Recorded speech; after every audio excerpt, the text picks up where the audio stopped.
comes? Yeah, it was from yesterday's evening at about 6 p.m. We learned that armed Fulani and their cohorts, who are the bandits and other terrorist networks, were moving from Bangay Fulani settlement to Bindi, which is Jebu village of Tahos community in local government. And I immediately intimated the sector commander that this is what is about happening, and he assured me that he will make deployment. After some minutes, I called him and he assured me that his men are already pinned down and they have spotted the Fulani grazing their cows, because that is what they usually do. Their modus operandi to attack villages and communities is to come massively, you know, with their cows, and then of course the attackers will pin down and the cattle will go back. And that was the exact thing that happened last night. And so at about 10 p.m. there were some sporadic gunshots. They made an attempt, and so the vigilante that were on ground, and also the unit commander that is stationed at Soap, whom the people actually, you know, commended the effort he made. They resisted the attackers at the first instance.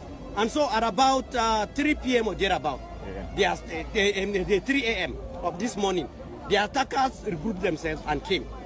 And of course, they opened fire and killed as many as 27 people. Some were burned down to ashes at the pastorium.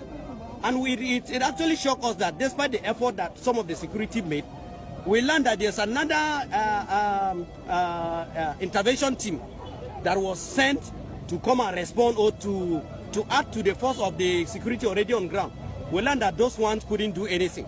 And so it actually baffles us that, of course, this is part of the collusion and the complicity of the security agents that have been sent to respond to a distress calls, but they couldn't, and it led to this. And the people who were calling, they said, please sir, could you help us? And of course there was nothing. So we are calling for investigation into the activities of those that were sent afterward. But we must commend the STF operatives that were stationed at SOAP, because if not that they have stood their ground, the actually fatality would have been higher than this. So we are calling that we are Nigerians, and in this general area, all farm crops have been destroyed. Like last night in Jol community, they went and destroyed over 30 farmlands, completely mowed down.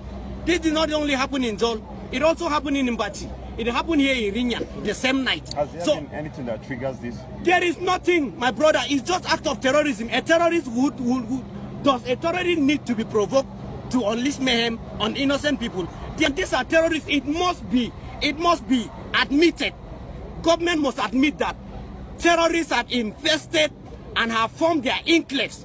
Mahanga is 1, Bangay Fulani is 2, Jebu is 3, this general area, and as well as FAS, and with information available to us, which we have intimated the security, that they are brought in, as at last week, they brought in 5 hillocks of attackers into FAS. We were thinking that there's going to be a rapid response to have those people arrested. All the information we got is that the people that came for wedding, which wedding, and even went from the informants that were there, they witnessed these people, and it was from there they went to attack so many places.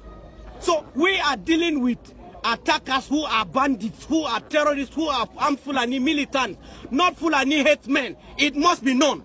And if government will not rise up to the occasion to guarantee the safety of lives of people, I tell you, we have no option than to resort to self-help, because it's constitutionally provided. And we cannot be killed. We are not created to be killed. We are created to live and serve God in our own land and enjoy our constitutional right. But today, we are living at the mercy of the bandits who are here. If it were a Fulani killed today, the whole community would have been ransacked. There was an allegation day before yesterday that a Fulani man was killed within this area.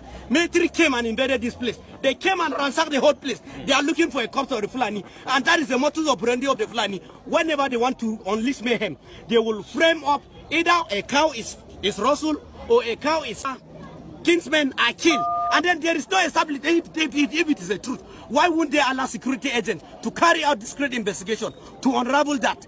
But of course, that was the same thing they did when they attacked Rim community within last week, and they killed 2 people. And we have not heard of any arrest. We have not seen anything. But our boys are currently in detention that we arrested with nothing in their hands, and they are currently in detention. So what are we saying?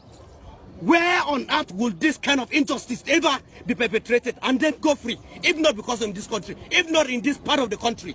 Thank you. So we are calling that all our youth that have been arrested for no just cause, for not in possession of anything, should be released with immediate effect. We had already calmed the youth down, because otherwise this place would have been a pathway, because youth were ready to block the road, to tell the world, to tell President Tinubu, to also tell Barrister Caleb Mutu and the governor, the executive governor of Plateau State, that enough of what we are seeing in this general area. We cannot continue this way. Enough of it. It must stop. Government must rise up. Thank you, sir. Thank you. How many we go talk? How many we no go talk? The problem here is that you won't see this on the media space. Yes, all these our news stations, they will not carry this. Why? Because it's not going to pay them. Why? Because the people whose hands are in this will call them to order. They will caution them that they want to burn down this country, that they shouldn't be doing down these things again. They shouldn't be posting stuff like this. That is the problem. Yes, that's the problem. I wish, as it has been said, that it's only God that can come to their rescue. The gospel truth is that these guys, Christians, they are not violent. Nobody is a monopoly. Nobody has the monopoly of violence, like I will always say. But God has so created them, wherever they may be, that they are not kind of violent people. They don't carry arms, ammunition, and all of those things. If not, these things won't be happening. Because if everybody has protected his or herself, the moment they come like this, they face it. At least you'll be sure that you try to do something, but you could not. Than, on a cool-blooded note, like the way it has usually been. The Almighty God will help them. And I pray that President Tinubu will take note. I pray that the respected authority, people who are involved, who are supposed to, will at least take note and come to the rescues of these guys. They have been making this distress call. It has taken so much long. And these perpetrators keep doing what they are doing and going scot-free with it. Why can't they investigate this once and for all? You can imagine the number of persons that went down. These are what we are talking about. It is not normal in a same country, but people have taken it to be normal. And that is where the problem lies. When the abnormality is becoming a norm in a society, it becomes, I don't know what to target, rather than calling it end time. All these are the signs of end time. I just pray that God will continue to give, the families the heart to